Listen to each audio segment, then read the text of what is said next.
जैसा कि आप सभी को पता है कि दिनांक 23 जनवरी 2021 को सदर अस्पताल के नवजात शिशु वार्ड, जिसमें कि SNCU है, जो सिख बच्चे होते हैं उनके लिए वहां भर्ती कराया जाता है, वहां से करीब 1:45 के आसपास एक नवजात शिशु जो कि मात्र 1 दिन का था, उसकी चोरी हुई थी। पुलिस को लगभग 3-4 बजे के आसपास घटना की सूचना मिली थी। उसके बाद भगवान बाजार थाना में कांड दर्ज किया गया था।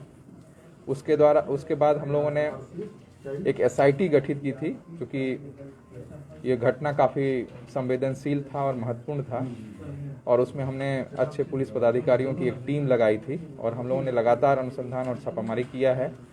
इसी बीच हम लोगों ने ऐसे सभी जगहों को जहां पर कि बच्चे को भर्ती कराया जा सकता था या अन्य प्रकार से सूचनाएं एकत्र की, और इसी क्रम में कल रात को देर रात्रि में, आप कह सकते हैं कि आज देर रात्रि में, जब हम लोग अनुसंधान के क्रम में पता चला कि पुष्पांजलि जो हॉस्पिटल है यहाँ पर, वहाँ पर एक बच्चा भर्ती है। और इसमें सबसे पहले जो सूचना मिली हमें कि एक रिंकू देवी है, पति सुशील कुमार, ये पतनपुरा गरखा थाना की हैं, लेकिन अभी ये बथानी में मुफस्सिल थाना में अपने मायके में रहती है।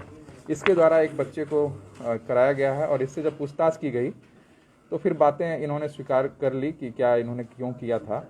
जो इसमें अभी तक बात सामने आई है उसके अनुसार ये महिला की ये दूसरी शादी है, पूर्व में भी एक शादी हुई थी, बच्चे की परेशानी होने में थी।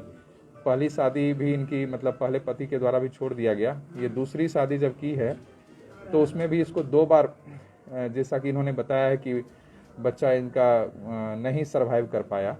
अभी 2 महीना पहले भी एक बच्चा हुआ था जो सरवाइव नहीं कर पाया, लेकिन इन्होंने इस बात को छुपा ली कि बच्चा इसका सरवाइव नहीं कर पाया, और अपने माँ के साथ योजना बना करके इस फिराक में लग गई कि कहीं से बच्चा इनको मिल जाए।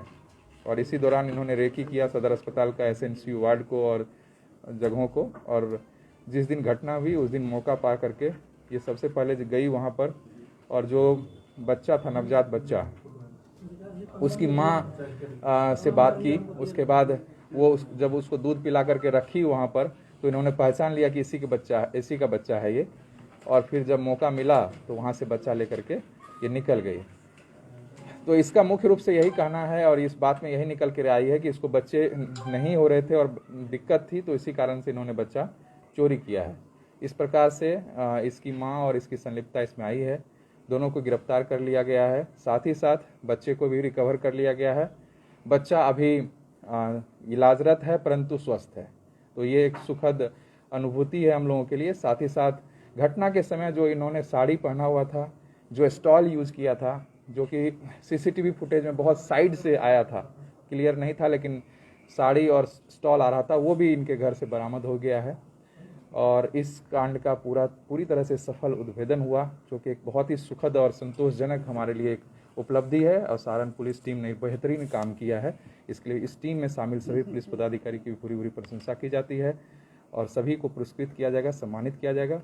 आम लोगों से भी अपील है कि जब भी कोई घटना होती है पुलिस पर भरोसा रखें। हम लोग कड़ी मेहनत करके जल्द से जल्द उसमें उपलब्धि लाने की कोशिश करेंगे, उसके अंजाम तक पहुंचने की कोशिश करेंगे। बस एक भरोसा कायम करने की आवश्यकता है। निश्चित तौर पर आपके लिए हम लोग दिन रात मेहनत करते हैं, और जब भी कोई घटना होगी हम लोग उसमें सफलता पाने में आपके सहयोग के साथ अगर लगे रहेंगे तो निश्चित तौर पर सफलता मिलेगी। इसमें कोई अस्पताल कर्मी की भी संलिप्तता है क्या? इलाका है वहाँ पे आम लोग ही जा सकते हैं, जो माँ की बच्चे के माता पिता ही जा सकते हैं, वहाँ ये महिला कैसे सफल हो गई? देखिए अभी तक के अनुसंधान में संलिप्तता की बात नहीं आई है, लेकिन लापरवाही निश्चित तौर पर जो वहाँ पर नर्सेज थी, जिनको कि ये ड्यूटी दिया हुआ है कि भाई जो लोग वहाँ पर परिजन हैं वही जा सकते हैं, या देखने के लिए भी उसका शेड्यूल होता है, उसका नियम होता है। साथ ही साथ जो सिक्योरिटी गार्ड होते हैं उनकी भी जिम्मेदारी होती है। तो निश्चित तौर पर जो अस्पताल में जो कर्मी थे वहाँ पर, नर्सेज हों या अन्य कर्मी हो, उनकी लापरवाही तो स्पष्ट है, परंतु उनकी संलिप्तता के संदर्भ में अभी कोई स्पष्ट साक्ष्य नहीं है, इसलिए मैं उस पर कोई अभी टिप्पणी नहीं कर रहा हूँ। इसको पुष्पांजलि अस्पताल से किया गया, वहाँ से फिर एक RC चाइल्ड होम में जाकर के, चूंकि वहाँ पर पहले किया गया था, लेकिन उसको फिर से जो है इंक्यूबेटर पर डालने की आवश्यकता थी, तो वहाँ पर अभी इलाजरत है। सर ऐसा सुनने में आ रहा है कि डॉक्टर ने ही आप लोग को फ़ोन किया है। देखिए, अनुसंधान के क्रम में हमें कई तरह की सूचनाएं मिलती है और पिछले 2 दिन के क्रम में हमारे पास ऐसी है, मतलब करीब 50 से ज़्यादा सूचनाएं आई है कि यहाँ बच्चा है, वहाँ बच्चा हो सकता है। तो ये तो एक सतत प्रक्रिया, अनुसंधान के दौरान आपको बहुत सारी सूचनाएं मिलती है और उसका वेरिफिकेशन किया जाता है। कई बार वो हमारे लिए सफलता का सूत्र बन जाता है, कई बार हम नहीं भी सफल हो पाते हैं। तो इस डॉक्टर को भी आप पुरस्कृत करेंगे क्या, जिसने आप लोग को फ़ोन किया? देखिए, हम लोगों को जहाँ जहाँ से जो भी मिलता है, हमारा अपना एक चैनल होता है, उसमें जो भी लोग सम्मान के हकदार होंगे उनको निश्चित तौर पर हम लोग जो है सम्मान देते हैं।